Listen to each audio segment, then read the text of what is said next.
Vārds Jānim Šipkovam, lūdzu.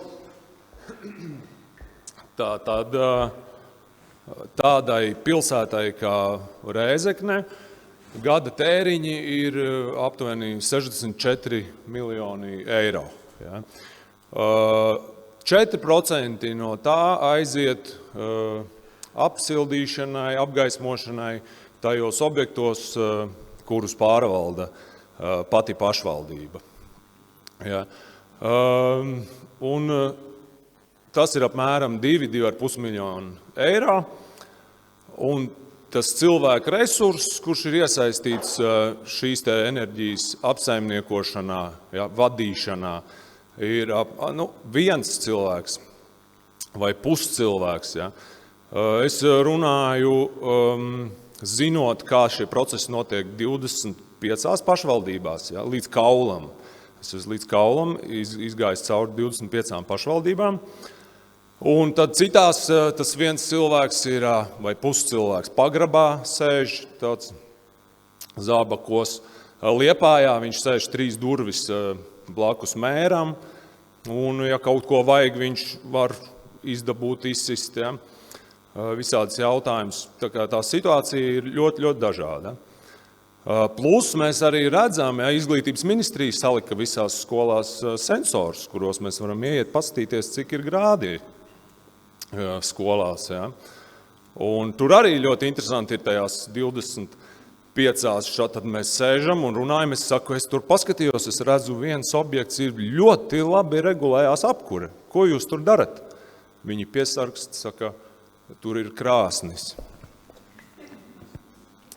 Lūk, tur pretī tādam uzņēmumam līdzīgam, ja, kā Rēzeknes siltums, ir 8 miljoni tas apjoms, ar ko viņi operē, un tie darbinieki ir 60, ja, 62, pāri plus apakšuzņēmēji un tā tālāk. Ja, tātad tajā ražošanas pusē arī ir asociācijas, ja, nav tādas patērētāju, tur ūdens patērētāju asociācija, ja, vai siltuma tērētāju, vai radiatoru kaut kādas, ja, regulētāju asociācija. Tādas nav. Bet ražotāji ir, un viņos ir inženieri, viņos ir izglītoti vadītāji. Ja? Tāds normāls pašvaldības deputāts, viņš neatšķir kilovatus no kilovatstundām. Un nav viņi par to arī nekādā veidā jāsoda. Ja? Tātad, un šo visu procesu mums arī jau 10 gadus nosaka, kā tas viss jādara, likums. Ja? Un šobrīd nozara ir nostājusies superīgi uz kājām. Jums atnāk vēstule no valsts vides dienesta, kurš uzrauga šī likuma izpildi. Jums tagad iestājies ir pienākums, ka jāpild tas likums. Viens telefons zvans, Googles, atbrauc inženieris, jūs samaksājat viņam un jūs iegūstat indulgences dokumentu, ka jūs pildat šo likumu. Ja? Protams, ir otra puse uzņēmuma, kas to dara. Ja. Rēzeknes pilsēta to dara. Daina, ja. Pilsēta smuki darbojās pēc būtības. Ja. Tajā likumā vēl arī tad izstāstīšu 2 iespējas, ko jūs varat darīt un ko uzņēmumi dara. Vai taisa energoauditus, vai veido energopārvaldību. Energoaudits, tas ir tā kā fotografija, fotografēšanas princips. Ja. Energopārvaldība ir tā kā video novērošana, ja, patstāvīgs process, kurš notiek patstāvīgi. Tur, kur visi kauliņi saliekās kopā un procesi aiziet ļoti smuki, tie ir grantu projekti. Ja, Cēsīs kosmosa centrs, Norvēģu nauda, kur līgumā rakstīts, cik nauda tev būs jādod, ja nesasniegs tādu patēriņu mērķi. Ja, tad grants dod naudu, uzbūvēt pasīvo māju, un ir noteikti mērķi, kas jāsasniedz gan mājas patēriņam, un tur arī primārai jaudai. Un es savā darbā mākam tos mērķus ielikt platformā, sareiķināt prognozes uz nākotni. Ja. Un tu šādos objektos aiziet, jo ir bailes, ja, tas risks ir tur. Neatceros no galvas, 2 miljoni vai 5 miljoni, ja, neizpildi, dod naudu atpakaļ Norvēģiem. Ja. Naudas, kā zinām, pašvaldībām nav. Naudas nav. Lūk, un tā tad, ieejot tajā savā darba, ko mēs darbā darām, paskatījos divas galējības, kas mums ir par objektiem. Ja? Vislabākais objekts mums sistēmā ir Peldu 5 Liepājā, sliktākais objekts ir anonīmajā pilsētā Bāriņtiesas ēka. Ja? Un te arī tātad mums īpatnība, ka Eiropa mums līdz šim visu laiku dzina šos te burtiņus sasniegt. Ja? Ēka energoefektivitātes likums bija saistīts tikai ar šiem te burtiņiem. Otrs, kas mums mulsina, ir tarifi. Ja, tātad patēriņa ēkām redzējāt ļoti dažādi, tarifi arī ļoti dažādi. Ja, 3 reizes atšķirās apkures tarifi, apsildes, jaunums, apkure, nelietojam, apsilde. Ja. Apkure no kurināta, mēs vairs nekurinām, siltumsūkņi. Arī likumā mainīsies, vairs nebūs apkure, būs apsilde. Tad apsildes tarifi atšķirās.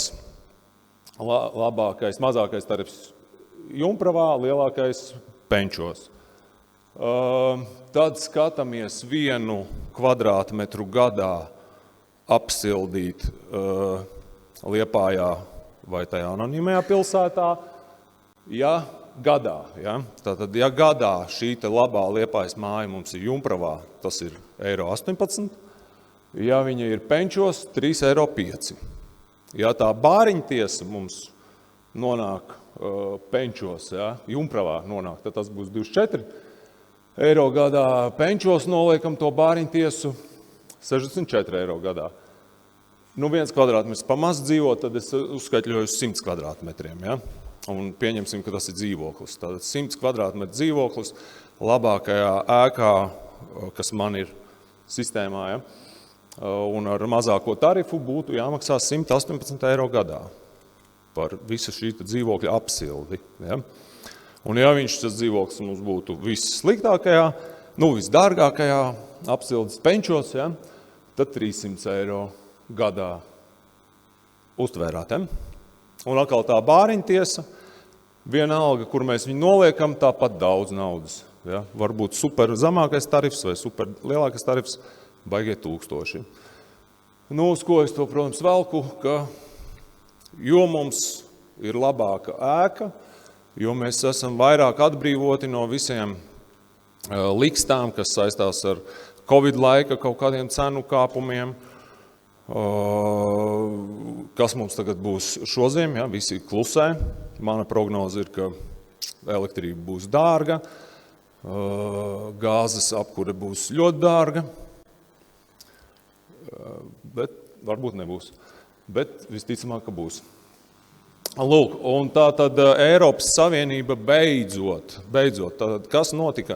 Bija noticis vienkārši visi inženieri lūdzās pie Eiropas Savienības durvīm, teica, jūs esat noteikuši ēku energoefektivitātes likumu, ar ko jūs dzenat mazākus patēriņus. Un rezultātā nozara pielāgojās, un ko nozara sāk veidot? Slimās ēkas. Ja, tāda standarta Latvijas siltināšana, renovācija izveido slimo ēku. Šajā ēkā iedzīvotājiem ir sliktāki apstākļi, kā bija pirms tam. Bet tā nozarei neko citu nevar darīt. Viņi pielāgojās apstākļiem, kādi ir. Tad beidzot tas ir mainījies un ir tagad uzstādījums par iekštelpu gaisa kvalitāti.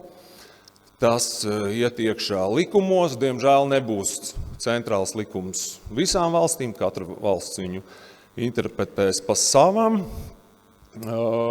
bet šīs te prasības tā tad parādīsies un būs jāsasien nozarei zemais patēriņš ar labu gaisa kvalitāti. Ja. Te visu sīki nestāstīšu, bet tā tad ir gaisam dažādi piesārņotāji. Lielākā daļa no šiem piesārņojumiem izraisa vēzi, asinsvadu slimības, visādi šausmu lietas notiek. Ir arī aprēķināts, tas ir apmēram 10% no mūsu dzīves. Ja mēs dzīvojam slimā ēkā, mēs slimojam, kādus 5, 6, 7 gadus ātrāk nomirstam. Un pateicoties Bergam, mēs visi zinām Aranet un CO2, Bet nelaime tāda, ka CO2 gandrīz vienīgais piesārņotājs, kuram nav tāda smaga ietekme uz veselību. Ja? Un to mēs redzam tajos izglītības ministrijas sensoros, ka tie skolnieki dzīvo tajos bezgaisā un kārto eksāmenus sekmīgi. Nekas viņiem slikts nenotiek. Bet tā ir ilgtermiņa ietekme. Ja? Ko es te varu izcelt? Gaistošos savienojumus. Gaistošie savienojumi ir to, ko mēs ar degunu jūtam. Ja?